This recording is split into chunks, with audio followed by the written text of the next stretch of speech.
Good morning and welcome back to our Ask the Agronomist video series. I'm Kyla Watson here with Phil Long. Phil, how are things going for you today? It's going really good. You know, it's a beautiful day. It kind of feels a little more like fall than summer, but you can tell we're getting closer to that time of the year when things are starting to change. Right, nights are getting cooler, mornings are cooler, the swing is happening. Yep, exactly. I like this time of the year, and you know, the weather obviously is encouraging, but I think even the crops are starting to notice that things are starting to slow down for the end of the season. Right, you got that right. Well, today we're going to be talking about late season troubles in soybeans. Yeah, so there's, you know, this season has really been up and down on everything. I know we've fought battles in just about, you know, corn and soybeans and every other crop out there. It's just been an interesting year, but there's still some things showing up in soybeans, and a lot of areas are starting to mature pretty quickly now as days are getting shorter and the plants are sensing that and maybe running out of water, a combination of a lot of different things out there. But there's still some things showing up. But the important part about this not only is identifying what's going on out there, but also taking note, because most of the things that we talk about right now in the season are things you need to make note of for next year in planting. Well, first of all, let's just talk about how much soybean yield is currently left in the field. Sure. Yeah, this is something that soybeans are so hard to do a yield estimate on. Really even talking about yield sometimes is a challenge with soybeans until this time of the growing season. So if we look at what's going on right now, these soybeans are still kind of in R6, almost on the verge of R7, you know, finishing up into maturity. But so they've got full beans in the pods, just waiting to dry down once they start closing in and getting brown. As you can see, this one's starting to yellow up here. But really, once we start that seed fill process, so we're going to move back to R5. R5, R6 is the seed fill, and then we get into R7, R8, which is beginning maturity and full maturity. So if you look at those period of about 40 days, that's when we accumulate about 35 to 40% really of the yield and the nutrients in the plant. So we always think that soybeans just stop, you know, once they close the row, they get up and get going. We get to about R4, R5, they kind of stop growing, but the roots are still actively taking up nutrients, actually almost to R7. So they're pulling up nutrients, and not only is the plant moving nutrients from the leaves to the pods and the seeds, but it's still currently pulling up nutrients out of the roots. So it's still important that the plants stay healthy and stay alive. That's why these late season diseases and stuff are important to understand how they affect yield, because if they show up, you know, in terms of symptomology, they show up earlier, then they're going to affect how it finishes out those seeds. Maybe small seeds may abort. You know, even these you can see have some aborted pods on them, really small pods and so forth. So this is just a great time of the year to evaluate all these things, how well your soybeans are doing in the field, and then take a look at any diseases that may be lingering right now, closing in on harvest. Okay, very good. For the first disease, let's go over sudden death syndrome. Sure. So sudden death syndrome, typically we think about that, you know, early planting, wet conditions, it infects the root. This is a pathogen that comes in the root, stays in the soil. So typically once you have SDS, it stays there for a while, but it infects by the root.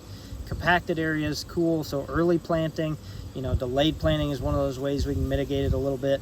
But the expression of the disease is typically after, you know, early August to mid-August, that time frame.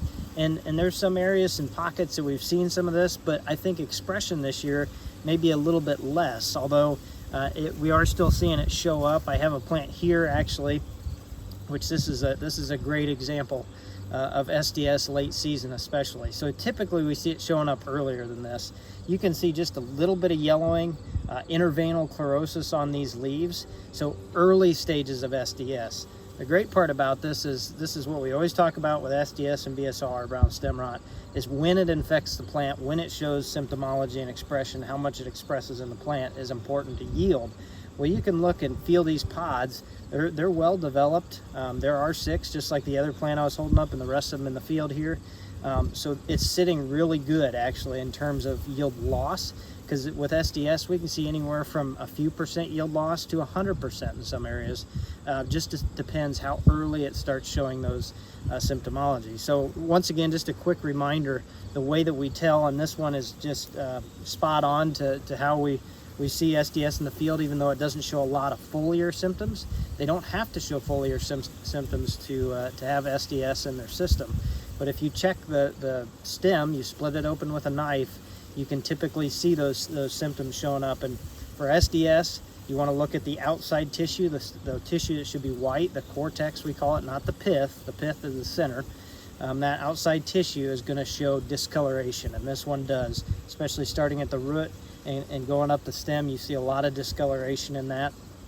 Compared to this plant over here, which I split and was very healthy, it was white from the roots all the way up the lower part of the stem there. So that's the difference. If it's brown stem rot, you're going to see that very center, that pith part is going to start to become brown or discolored, kind of skeletalized, and it typically starts, you can see it from the nodes too. So just some differences there, but from what I've seen, a lot of it's showing up later, being expressed later, so likely a good scenario in most cases.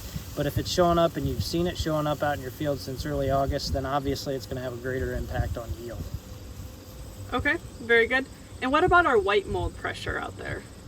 Yeah, white mold, it seems like we think white mold is typically a cooler, moist, wetter season kind of disease, especially around flowering. And even after that, if we see kind of cloudy days and just cool temperatures, things like that really help with the expression of that disease. It comes in around that flowering time period. That's why we always talk about fungicides around flowering if you're going to have any attempt at getting that one under control. But in terms of the disease itself, it's going to show up like a lot of things did this year. So we have a lot of drought conditions, at least in parts, a good chunk of Iowa.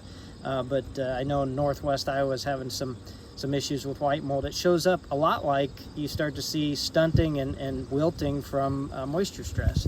You see gray leaves, they start to kind of wilt over, start to become grayish and white and die off. They will remain attached, but the thing you got to remember with white mold is you look down at the lower stem, and that's where you'll see that white fungus growing. If you don't see the fungus, maybe it's a little early on.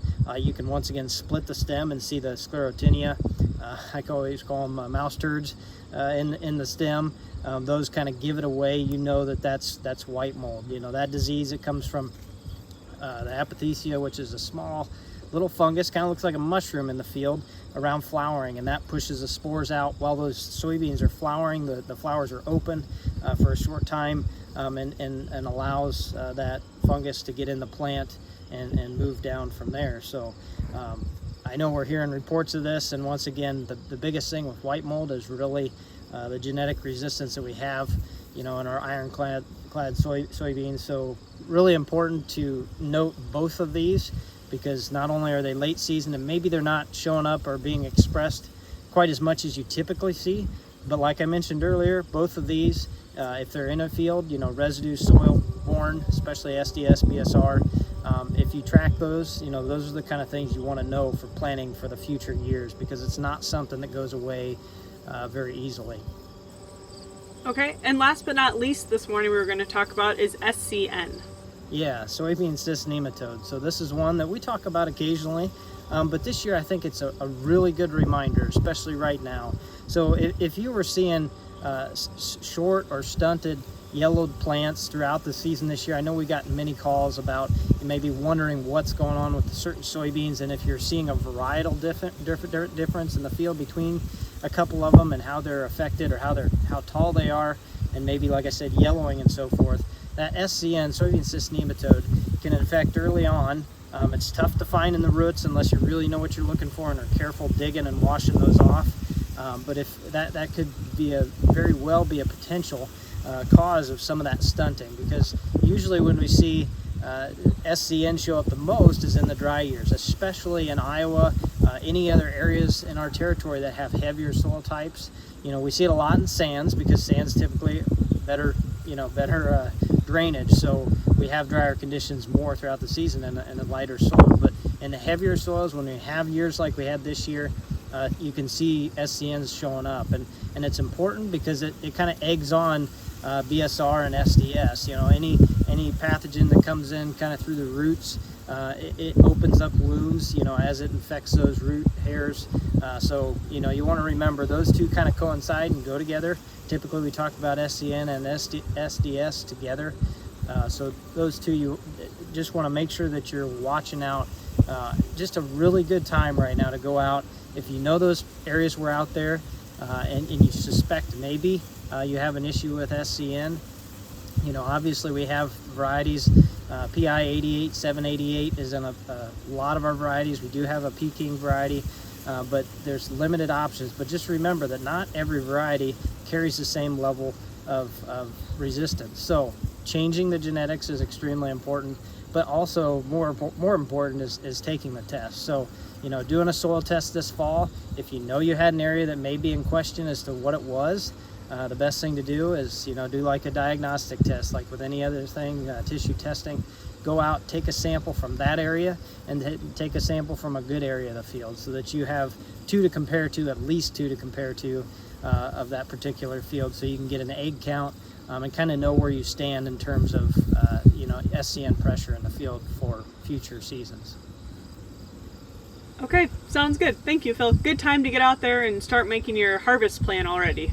Exactly. I've seen a lot of people, working on combines, getting things ready. I know we are too, but this is still really the perfect time. I love going out this time of the year to look at how things are finishing out and evaluate. Like I said, you can see those pods that have shrunk down.